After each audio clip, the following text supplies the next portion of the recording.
overview of what we do here at the Daviess County Animal Shelter is that we take in unwanted and abandoned animals that are no longer wanted from the residents of Daviess County, and we also take in from McLean County as well. We also provide response to complaints about cruelty and neglect, and dogs running at large, animals that are loose, and aggressive animals. Spaying and neutering is very important. It really, over the years, we've seen a decrease in the amount of animals coming into the shelter. I've been here about 10 years, and when I first started here, we were taking in roughly about 5,500 animals a year, and we're down to about 3,600. And that also includes 450 of those are from McLean County. So, our numbers have dropped over the years, and every year it decreases, some years more than others. But we do see a decrease in the amount of animals. So spay and neutering definitely helps. We want to prevent those animals from being born that are already that are going to be unwanted, so that they don't end up at the shelter being euthanized or being thrown out on the street, which happens to a lot of animals. They get left and they get hit by cars and they die and they suffer. So that's we want to stop those if they're not wanted.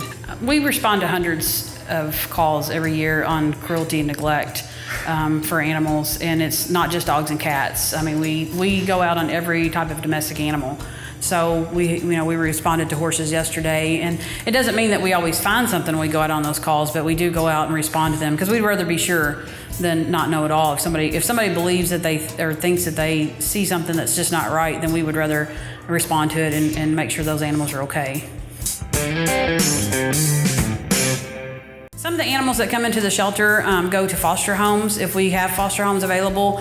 So we always have a need for foster homes. So if somebody is interested, they can certainly call or email us and ask us more questions. Even if it's one animal, some people foster moms and kittens, litters of kittens or puppies or things like that, and some fosters will just foster one, and that helps. Anything will help to have a foster to get the animals out of the shelter, and it's kind of a twofold reason. One is to keep them healthy, keep them out of the shelter, and two is just socialization and learn a little bit more about them. It helps us get them placed faster if we know how they are in a home. And then we also work with a lot of rescues that take animals. We do have some local rescues that pull from us, and then we have some as far as away. I think the furthest rescue is Canada. We have a couple rescues up there that have pulled from us before. And the purpose of the rescue is our shelter here in our community, with the amount of animals that are coming in, we'd never be able to find homes for all of them. I mean, we just get too many for what the need is for people wanting to adopt.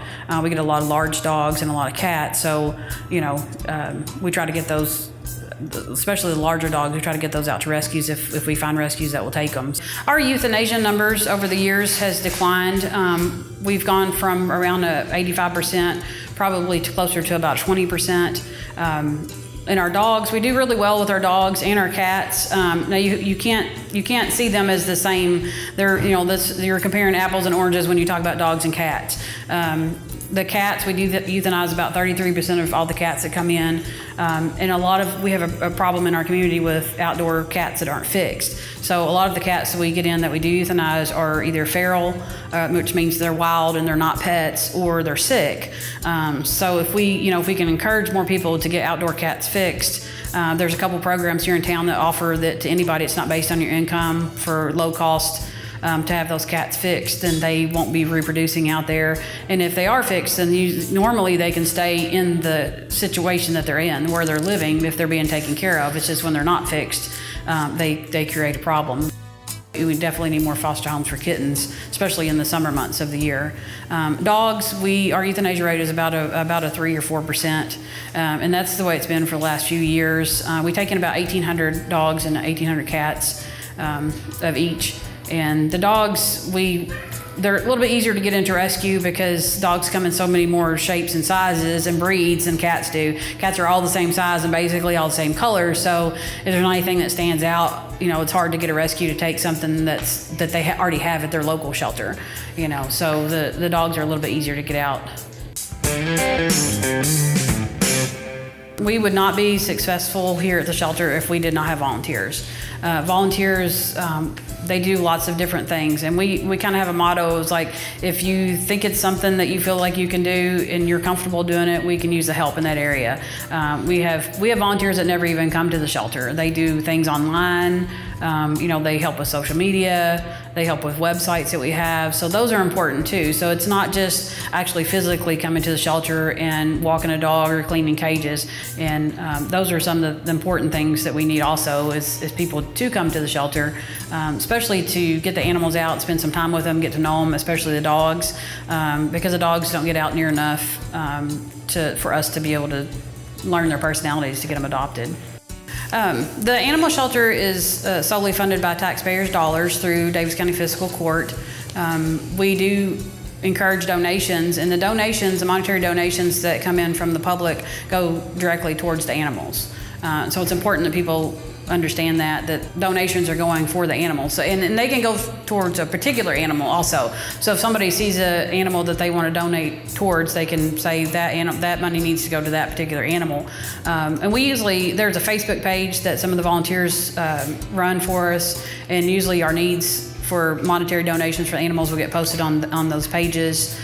We use a lot of money from the public for the animals for medical needs. We probably spend probably dare to say $30,000 or $40,000 a year on medical needs, above what we get from fiscal court, because we have so many animals that come in that are sick or hit by cars or things like that, broken legs, and it gets expensive with 3,600 animals. So we do encourage people to donate, and of course we have the volunteer transports. They're all funded by donations also, through the public's donations to get those animals where they need to be safe. Some of the other things that the public donates is food items, toys, just anything that you think we might use, we probably will. Yeah, so towels, old towels. We have a lot of people bringing towels and things like that, cleaners and things, toys for the animals. When people usually call us and ask us that they can donate, usually we tell them to bring things for the animals, like cat toys, or not so much dog toys, but just things that they can chew on that are not rawhide. So.